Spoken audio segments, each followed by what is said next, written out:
সাগর পাড়ে মাছ ধরা জাল রাখার ঘর, মুদি, জ্বালানির দোকানে দাও দাও করে জ্বলছে আগুন। আগুনের লেলিহান শিখায় পুড়ে গেছে জীবিকা নির্বাহের সবকিছু।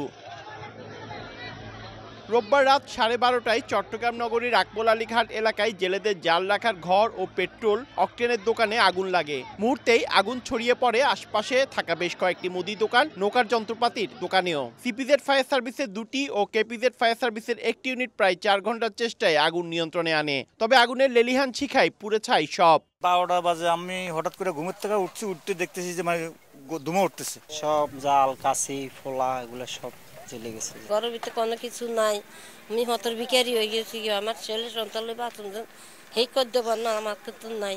জেলেরা জানান আগুনে কয়েক কোটি টাকার ক্ষতি হয়েছে তাদের। 22 দিন অবরোধের পরে সবকিছু গুছগাছ করে রাখছি, এখন প্রস্তুতি নিমু। কি এমন গজব দিল, আর বেঁচে থাকার মতো সম্ভব না। সব শেষ। জাল ঘরে নিম্নে 10 লাখ 15 লাখ টাকার জাল ছিল। ওই মাথা থেকে পরে 5 কোটি টাকার সম্পদ নষ্ট হয়েছে সবার মিলিয়ে। মানে সরকার যদি সহযোগিতা করে তাহলে মনে করেন সবাই দাঁড়াইতে পারবে। তবে এখনো আগুনের ক্ষয়ক্ষতির প্রকৃত হিসাব এবং আগুনের সূত্রপাত সম্পর্কে জানাতে পারেনি ফায়ার সার্ভিস।